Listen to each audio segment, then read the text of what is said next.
안녕하세요. 맥케네 지혜투자클럽입니다. HLB 리보세라닌 관련해서 7월 FDA, NDA 관련한 파일링 기대가 지금 나오고 있는 가운데요. 자, 오전장에 주가 5% 장중의 반등세가 나타나고 있습니다. 장중 투자 전략 한번 살펴보도록 하겠습니다. 먼저 차트 흐름 한번 살펴보도록 하겠습니다. 자, 이제 박스권 하단 부근에서 이제 3만원대 라운드 넘버 가격은 라운드 넘버 가격이 미끈한 어떤 가격으로 내려갈 때는 지지의 구간으로 역할도 하고, 피보나치 라인이 이제 3만원대 낙폭가대 가격이 있다, 이런 말씀을 지난주에 말씀을 좀 드렸는데요. 자, 그런 가운데 일단 오전장에 32,900원대까지 일단 반등세 흐름이 나와서 지금 32,000원권 위에 있습니다. 자, 32,000원권이라고 하는 것은 박스권 34,000원대에서 이 3만원대, 여기에 중위값 미디안 값이죠. 그래서 이 가격을 유지해야 박스권을 한 단계 위로 올려서 이 34,000원, 4만원 박스권으로 올라갈 수 있는 부분이니까, 자, 아침에 좀 거래가 들어오면서 이런 흐름들이 나타나는 것은 나와야 될 자리에서 일단 양봉 형성을 했기 때문에 상당히 좀 의미 있다, 이렇게 보여집니다. 6월달 들어서는 이제 초기에 이렇게 5일선을 타는 흐름들이 6월 9일에 KLX300 헬스케어 섹터 지수 신규 편입 관련되는 이슈가 나오면서 오히려 그때부터 이렇게 2주 넘게 이렇게 흘러내려 버렸죠. 그래서 지난주까지 계속 흘러내리는 어떤 흐름이 있었는데요. 자, 오전장의 수급은 보시게 되면 HLB가 여전히 지금 프로그램 쪽에서는 매도가 이어지고 있습니다. 자, 프로그램 매도를 보시게 되면 4일, 5일, 6일, 7일, 8일, 9일, 10일, 14일이죠. 거의 지금 3주 동안의 물량을 장중에 밀어내는 어떤 물량들, 이렇게 되면 먼저 공매도들이 이제 수익을 어느 정도 확보하는 어떤 흐름의 장중의 수급이 계속 되는 어떤 모습이고요.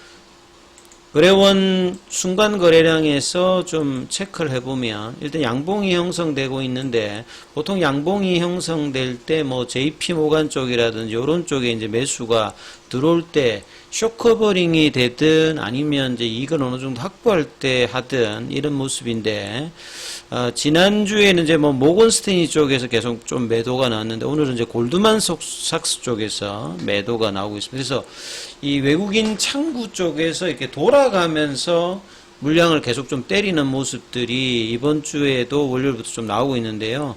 다만 이제 JP모건 서울 쪽에서는 만주 정도 일단 매수 물량이 조금 보이고 있습니다. 그런 가운데 수급이 확실하게 개선 흐름들은 아직은 나오고 있지는 않는데, 자, 분봉상에서 32,900원, 그러니까 32,000원대 라인을 유지하면서 5장에도 이런 흐름이 이어지면서 이 32,000원대가 지지가 되어야 3만원의 어떤 지지 흐름이 나오면서 이 34,000원을 갈 수 있는 거거든요. 그래서 이런 부분들을 수급에서 좀 중요한 어떤 부분이다, 이렇게 생각하시고 흐름을 판단하셔야 되겠고요. 자, 이 질문하셨던 분들 중에서 이 파일링 관련되는 부분에서 좀 설명해 달라, 이런 내용들이 있으셔서 다시 한번 좀 정리를 해드리면, 이 표 관련되는 부분이 있습니다만 내용을 좀 알기 쉽게 나온 부분을 좀 찾아보면, 지금 이제 간암 관련되어서 리보세라닌과 앙서제약의 캄넬리주맘이 이제 같이 이 FDA에다가 서브미션을 했죠.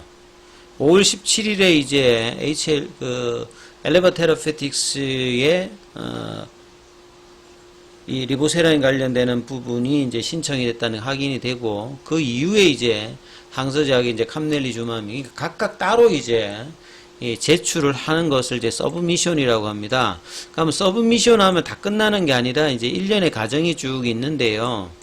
현재는 이제 예비심사다. 예비심사가 보통 이제 60일 동안 한 2달 가량 이렇게 진행이 됩니다. 2달 동안에 뭘 하냐면, 이 서류 자체가 방대하기 때문에 이 FDA가 NDA로 등록할지, 이걸 등록하는 걸 이제 파일링이라고 해요. 예. 서류를 뭐 제출하는 것도 파일링이라고 하고, 보통 이제 IND 이제 서류 제출하는 거 위에 이제 임상할 때도 보면, IND라고 하는 것은 이제 임상이 할지 여부를 결정하기 위해서 서류를 내면 이제 승인해주면 이제 임상을 진행하지 않습니까? 여기도 파일링이라고 해요. 여기서도 이제 파일링이라고 하는데, 그 다음에 허가 과정에서도 이제 막대한 서류를 넣으면 여기에 이제 학자, 리보세라니 같은 경우에는 이제 이 NDA 이제 검토라든지 하고 나면 여기 이제 CDER에서 합니다. 예. 근데 이제 BLA 관련되는 이제 캄넬리주만 같은 경우에는 요게 이제 CBER에서 하죠. 이 저분자 합물질 형태와 이 생물학적 제재하고 좀 다르니까 요렇게 좀 나눠져 있는데요. 그래서 FDA 검토는 학자, 그 다음에 의사, 그 다음에 이렇게 생물학자. 예. 그러니까 저분자 합물질이 오든 뭐 생물학적 제재 물질이 오든 요렇게 이제 구성이 되어서 이 신청했던 서류 관련해서 리뷰팀을 통해서 접수한 서류를 이제 검토하는 겁니다. 그러니까 약이 이제 효과가 있느냐 안전성 여기에는 지금 60일 동안에 진행하는 2달 동안 그걸 보는 게 아니라 형식을 보는 거죠. 이 비유가 적절할지 모르겠습니다만 우리가 보통 이제 주식 시장에 갔으면 이제 그 감사 보고서 이제 검토가 있죠. 그러면 이제 외부 회계 법인에다가 회사의 어떤 이제 회계 기간 동안에 회계 양식이 있지 않습니까? 그 양식대로 적정하게 회계 보고서가 작성이 됐느냐 거기에 따라 뭐 적정, 한정 요렇게 매기지 않습니까?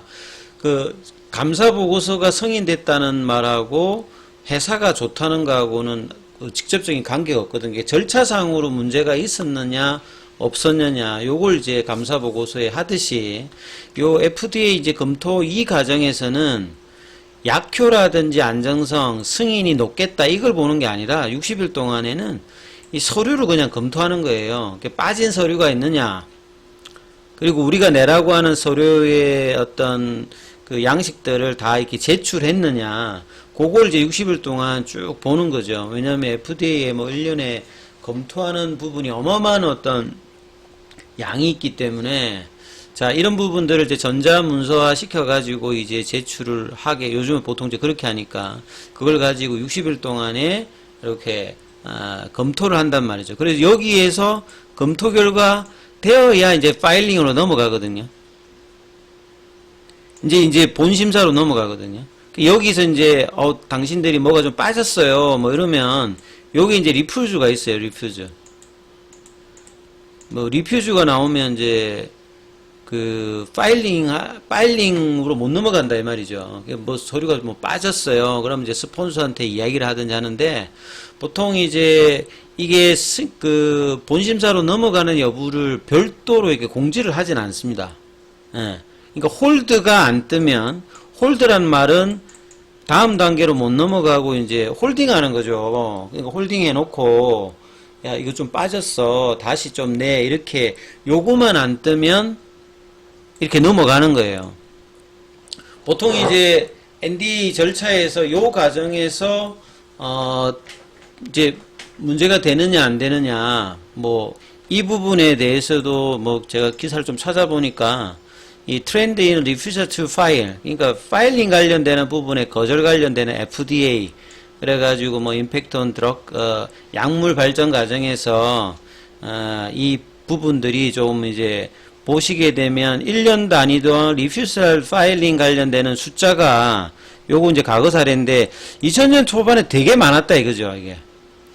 그러니까 이게 되니까 이제 개발하는 바이오텍이나 제약사 입장에서는 굉장히 좀 부담스러워서 그 뒤에는 좀 이렇게 좀 낮추는 어떤 흐름들이 조금 나타났다. 그래서 최근에 이제 미국 같은 경우는 이제 혁신적인 약물이라든지 기존의 어떤 처방 관련되는 부분에 도움이 되면 이런 이제 RTF 관련되는 부분들은 그렇게 이제 높지가 않기 때문에 이런 어떤 부분들 리스크는 좀 있죠. 그래서 이렇게 되고 난 다음에 이제 그 뒤에 정식적으로 이제 본심사가 우선 심사냐 스탠다드 리뷰냐에 따라서 이 6개월이냐 10개월이냐 그 과정 동안에 하거든요. 그러면 이제 또 이제 리뷰팀이 이제 그때 이제 임상 과정에서 어떤 약효라든지 안전성 평가를 이제 시작을 합니다.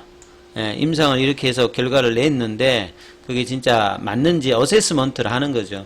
그리고 난 다음에 이제 라벨링을 하는 겁니다. 보통 우리 약병에 보면 적정 용량 하루에 뭐 식후에 30분에 몇 알을 드세요 이렇게 하잖아요. 그런 어떤 라벨링 과정이 굉장히 중요한데요. 뭐 하루에 몇 번? 뭐 한 번에 얼마 정도 할 건가? 요것도 이제 임상 과정에서 이상 때부터 이 부분을 다루지 않습니까? 그리고 난 다음에 이제 FDA 검사관이 CMC 관련되는 부분이 중요하기 때문에 제조시설도 이제 그 조사를 해요. 그래서 임상에서 나왔던 약물과 나중에 승인 이후의 약물이 같을지 여부, 그래서 그런 CMC 관련되는 서류들도 막 이렇게 내지 않습니까? 근데 그걸 현지에 가서 또 확인도 한다 이 말이죠. 그리고 난 다음에 이제 최종적으로 신약 승인이냐 거부 결정을 한다 이 말이죠. 요 이제 뒤에 과정이 이제 어떻게 될지 하기 전에 가장 중요한 거는 이 과정에 하기 전에 요 이제 검토 어떤 과정에서 이 파일링으로 넘어가는지 여부가 이제 7월 달에 되고, 이 우선 심사 여부까지 되게 되면 뭐 빠르면 이제 내년 초, 그러니까 올 연말부터 이제 이런 어떤 승인의 어떤 기대감들이 높아지는 어떤 국면이 되는 거죠. 자, 이런 부분들의 어떤 이제 굉장히 중요한 어떤 일정들을 앞두고 있는데 기대감보다는 그냥 뭐 이렇게 수급으로 내꽂아 버리는 것들은 이제 이렇게 떨어지니까 이제 그런 이야기를 물어보시는 분들이 있더라고요. 7월 달에 이제 이런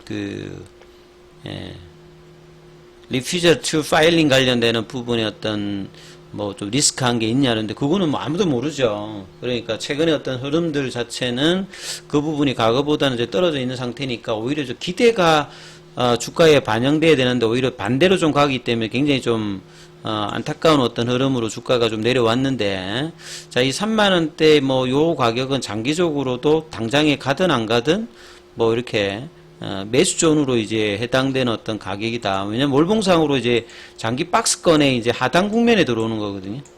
그죠? 올 초에도 한 27,000원, 26,000원. 그러니까 뭐 3만원 초반 이하, 여기는 결과적으로는 3년 동안 이제 뭐 이렇게 트레이딩을 한 사람들 입장에서 보게 되면 이 구간에는 뭐 사서 좀 기다리면 추가 하락을 하더라도 먹더라, 요런 어떤 건데, 요 가격 이제 부근에 와서 일단 양봉이 나왔기 때문에, 자, 이 양봉의 흐름들이 이제 거래량이 이제 이렇게 뭐 분출됐다든지 수급이 개선이 되어서 나온 건 아니기 때문에, 오후장까지 또 이 흐름이 32,000원대가 지지되면서 윗꼬리 양봉이 아니라 그냥 몸통 있는 양봉으로 형성을 하면서 이제 진행해야 되는 부분 확인하는 게 좀 중요하겠죠? 자, 이 부분 좀 체크하시면서 흐름 판단해 보시기 바라겠습니다. 여기까지 하겠습니다.